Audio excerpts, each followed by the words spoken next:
மட்டும்தானா, வேற எதுவும் இல்லையாடா? கோவர்தன பூஜை உனக்கு தெரியாதாடா? எனக்கு தெரியாது. அது எப்படி கொண்டாடுவாங்க?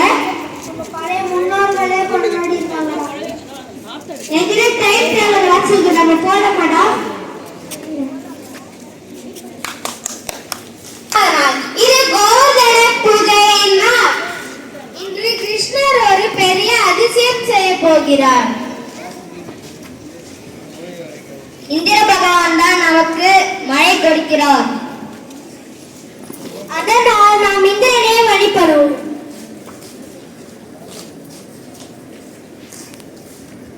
மக்களே, நமது உண்மையான தெய்வம் இயற்கை.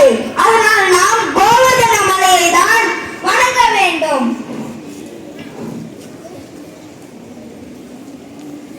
கிருஷ்ணா, நிறுத்து. மக்கள் என்னை தான் வணங்க வேண்டும். இல்லை என்றால் நான் மழையால் எல்லாம் மூழ்கடிப்பேன். இந்த சிறு பிள்ளையின் பேச்சை கேட்டது தவறு என அவர்கள் வருந்துவார்கள். அப்படியாகட்டும் இந்திர தேவரே, மழையால் எல்லாம் முழுங்கடிப்போம்.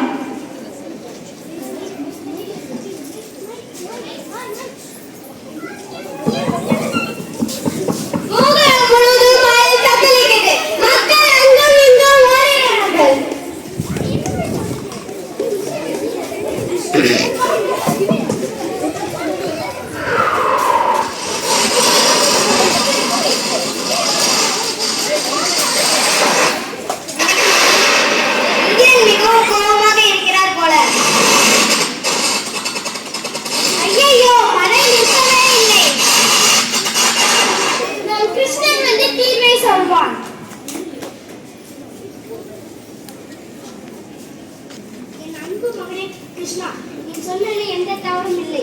ஆனால் அது இந்திர தேவரை கோபப்படுத்தி விட்டது. அதனால் நாம் இந்திர தேவரிடம் மன்னிப்பு கேட்க வேண்டும்.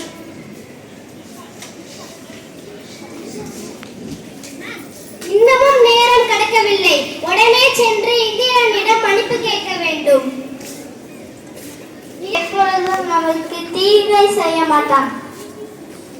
சரியாக சொன்னாய். நான் இந்த பிருந்தாவனத்தை எப்போதும் காப்பேன்.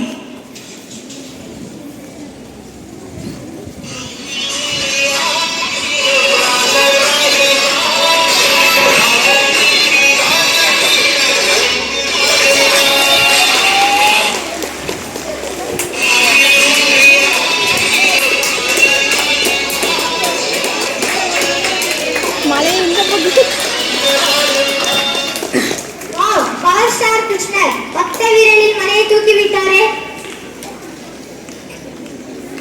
என்னால் இந்த ஊரை அழிக்க முடியவில்லை.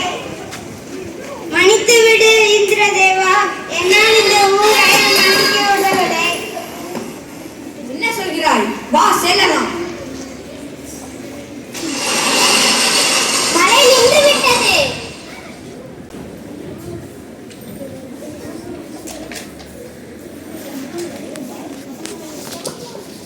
என்னை மன்னித்து விடு கிருஷ்ணா. இதை நான் எனது சுட்டித்தனத்தை காட்டதான் செய்தேன். உன்னை மன்னித்தேன். செல். நன்றி கிருஷ்ணா. இதுதான் கோவர்தன பூஜையின் அர்த்தம். இன்று நாம் இறைவனையும் இயற்கையையும் வணங்குகின்றோம்.